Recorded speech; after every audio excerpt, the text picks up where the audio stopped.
This might be one of the most polarizing business class seats in the world. Today we are flying on Air New Zealand's 777 aircraft from Melbourne across the ditch to Auckland. So is this seat unfairly hated, or does it deserve its reputation? Let's find out. We begin this trip at Melbourne International Airport as we take baby A on his very first international flight. Yes, this flight actually took place before our Emirates flight, which I've already made a video about. If you're interested in what it's like flying Emirates with a baby, feel free to check that one out as well. Traveling with a baby does come with its own share of extra baggage, but at least the check-in process was fairly smooth. Hi. Sarah. Air New Zealand allows up to 3 infant items to be checked in, which is standard. These do need to be dropped off at the oversized baggage area, which as I discovered was a bit of a walk away.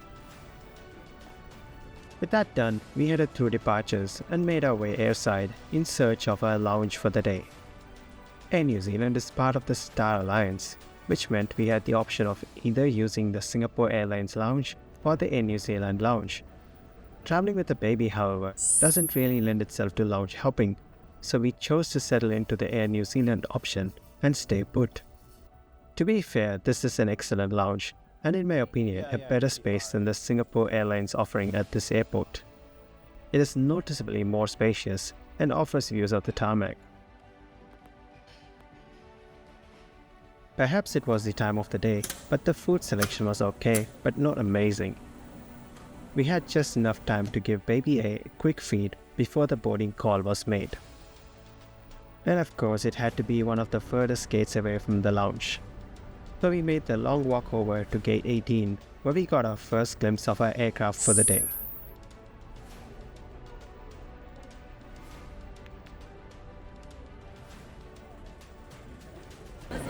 Yeah. Hello, sir. Hello. How many of you traveling? Two and a half. 2.5? Adorable.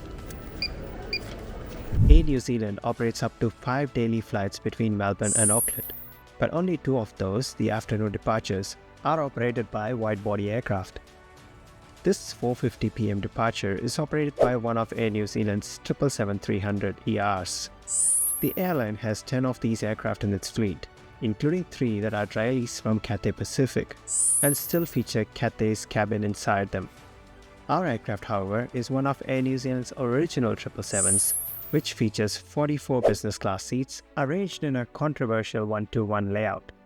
The only available passenger seats were the bulkhead ones in the second cabin, so we had to settle for these. What seat? Hello. He doesn't have a seat, so we can leave you with him. Okay, yeah, sure. Stepping on board, the seat layout makes itself known straight away, along with everyone's feet. This herringbone layout was a revolution in lie-flat seating when it appeared in the early 2000s. The seats angle outwards and face towards each other, which means privacy is almost non-existent.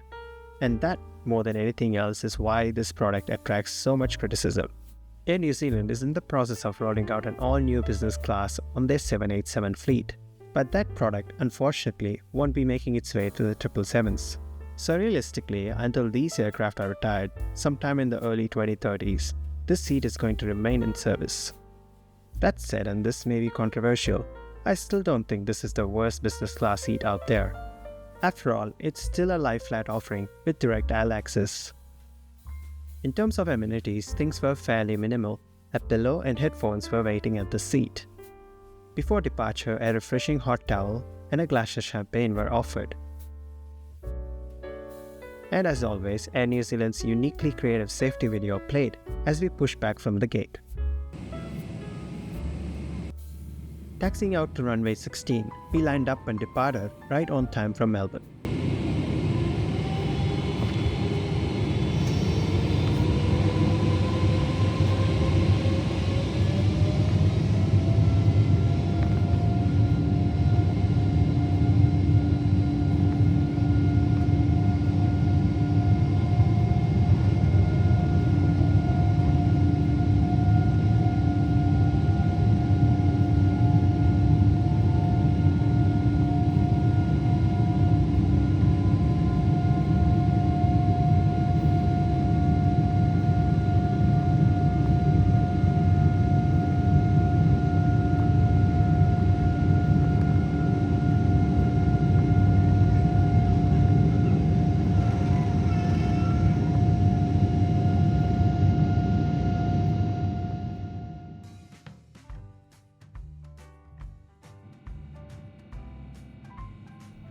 The takeoff to the south delivered some fantastic views of the Yarra River and Melbourne's familiar landmarks as we climbed up to our cruising altitude. Flight time today was just under 3 hours, so this is a relatively short hop across the Tasman. The tray table was set up and so was the bassinet as we prepared for the meal service. Here's a look at the menu, which is surprisingly extensive for a flight of this duration. There's also a solid drinks list to go with it, again, more than what you'd expect on a sub 3 hour sector. To Air New Zealand's credit, the service here feels properly premium. Instead of everything arriving on one tray, items are served course by course. We started with warm nuts, followed by an amuse-bouche, before moving on to the starters. I was hoping to try the salmon for the starters, but unfortunately they had run out. One of the downsides of choosing a seat in the smaller second cabin. So instead I had to go with the pumpkin hummus. It wasn't really my thing flavor-wise, but the presentation was polished. For the main, I went for the classic kiwi lamb pie. I knew I was taking a bit of a gamble here, pie on a plane, but honestly, it turned out alright, served hot and very filling too. I also tried out the airline's signature cocktail alongside it, though that one wasn't really for me. Dessert, however, was the standout. I managed to try both options, and the sundae just edged it as the better choice here. The meal service was wrapped up with a small chocolate square from Whittaker's. With some more time left, I tried to use the in-flight entertainment system, but it wasn't easy. The screen itself is quite small at around 12 inches, and the system is painfully slow. Menus take forever to load, which can get frustrating very quickly.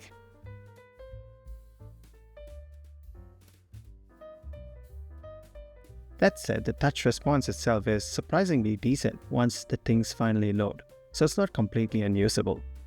The movie selection is actually pretty solid too, but in the end I just gave up and stuck to the flight map. I did make good use of the onboard Wi-Fi, which thankfully is free and fast enough to keep me scrolling away for the rest of the flight. Walking around, I bumped into what might be one of the coolest aircraft lavatories out there. There is the fake window, complete with a rather mysterious sky peeking in. Classic Air New Zealand humor, but more importantly, there's also a real window with views straight out over the engine. Some of the toilets trade the window for a change table, which did come in handy later in the flight. And here's a look at the premium economy cabin, which was fairly quiet on this flight, though I imagine it fills up completely on Air New Zealand's longer routes. And as we began our descent into Auckland, here are my final thoughts. There is no denying the obvious. Air New Zealand's 777 business class is an aging product. In fact, Thai Airways recently acquired some Virgin Atlantic planes with this exact seat, and due to passenger complaints had to market it as premium economy. But looking more locally on the Melbourne-Auckland route, the alternatives are limited. Qantas, Jetstar and Air New Zealand are the only airlines flying this sector. Qantas does offer business class, but it's a recliner-style product on a narrow-body aircraft. The only better scenario would be to land on one of Air New Zealand's ex-Cathay 777s or their newly refreshed 787s, but that's very much down to luck. What really helps here is the soft product. The service is warm and polished, and this helps to offset some of the shortcomings of the hard product. That said, if I were flying any further, to Asia or even further to the US, I would actively avoid this aircraft and look for other options. Let me know what you think about Air New Zealand business class in the comments below.